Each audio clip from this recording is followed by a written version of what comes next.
అస్సలాముఅలైకుం guys, welcome back to my channel. Evening అయిపోయింది, తినడానికి ఏమీ లేవు ఇంట్లో. ఏమన్నా చెయ్యమా అనగానే సరే అనేసి అమ్మ పాత స్టైల్లో మేము బిస్కెట్స్ చేసుకునే వాళ్ళం. అలాంటి బిస్కెట్స్ చేస్తాను, తింటావా అని చెప్పి అడిగింది.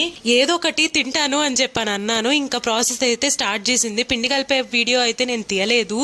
అయితే పిండిలో మాత్రం కొద్దిగా వాటర్ వేసుకొని చక్కెరని కరగబెట్టుకున్న తర్వాత కొద్దిగా మైదా పిండి అలాగే సోంఫ్ ఉంటుంది కదా, అది కూడా వేసుకొని మమ్మీ చూపిస్తున్న కన్సిస్టెన్సీలో కలుపుకోవాలన్నమాట. పిండి కలిపిన తర్వాత చపాతీస్ చేసుకుంటాం కదండి, చపాతీలాగా ఒత్తుకొని ఇట్లాంటి గ్లాస్ ఉంటే మీ దగ్గర రౌండ్స్ కట్ చేసుకోండి. లేకపోతే దీని మీద మూతలు ఉంటాయి కదా, వాటితో అయినా ఇట్లాగా రౌండ్స్ గా కట్ చేసుకోవచ్చు. ఇక్కడైతే అమ్మ కట్ చేస్తుంది అనమాట. మేమైతే బయటవి ఎక్కువ ప్రిఫర్ చేయము, అంటే ఎప్పుడో ఒకసారి స్నాక్స్ తెప్పించుకుంటాం తప్ప బయటవి ఎక్కువ తినము అనమాట. మేము ఒకవేళ బయటవి తినాలనిపించినా ఇంట్లో హెల్దీ వర్షన్ చేసుకొని తింటాము అదే రెసిపీని. ఇక్కడైతే అమ్మ 2 షేప్స్ లో కట్ చేసింది, డైమండ్ షేప్స్ అలాగే బిస్కెట్స్ రౌండ్ షేప్స్ కట్ చేసింది. ఇక్కడైతే ఆయిల్ పెట్టుకొని వేయించేస్తుంది.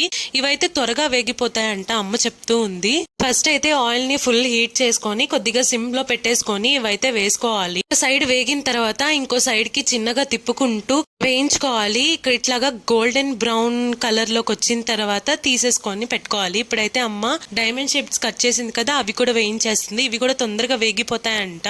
అయితే నాకు ఒకటి చెప్పండి, మీరు బయట స్నాక్స్ ఎక్కువ ప్రిఫర్ చేస్తారా లేకపోతే ఇంట్లోవి హెల్దీగా చేసుకునేవి ఎక్కువ ప్రిఫర్ చేస్తారా? మీరు స్నాక్స్ గా ఏం ఎక్కువ తింటారు అది నాకు కామెంట్ చేయండి. ఇక్కడైతే మన బిస్కెట్స్ అనేవి రెడీ అయిపోయాయండి. ఇక్కడ మీకు కనిపిస్తుంది కదా, గోల్డెన్ బ్రౌన్ వచ్చేంత వరకు వేయించుకొని ఇంకా తీసేసుకుంది అమ్మ. ఇవి వేయించుకున్న వెంటనే తినకూడదండి, అంటే తినొచ్చు బట్ మెత్తగా ఉంటాయి. కొద్దిగా గాలికి పెట్టుకున్నామంటే ఇక్కడ నేను చూపిస్తున్న విధంగా క్రిస్పీగా వస్తాయి అన్నమాట. ఇవైతే చాలా బాగుంటాయి అండ్ చాలా హెల్దీ కూడా. అలాగే మనం సోంఫ్ వేసుకున్నాం కదా, డైజెషన్ కూడా బాగా అవుతుంది. ఇక్కడైతే నేను వీడియో ఫాస్ట్ ఫార్వర్డ్ లో పెట్టాను అనమాట. నేనైతే స్లోగానే తింటున్నాను. ఇక్కడైతే మా మమ్మీ నవ్విస్తా ఉంది నన్ను. టేస్ట్ చేసి చూపిస్తున్నట్టు లేదు, వాళ్ళని ఎక్కిరిస్తున్నట్టుంది అనగానే నేను నవ్వేస్తున్నాను అనమాట. ఇక్కడ అంతే ఇంకా వీడియో ఇది ఒకసారి ట్రై చేయండి, డెఫినెట్లీ బాగుంటాయి. అంతే ఇంకా ఈ వీడియో. Bye, thank you.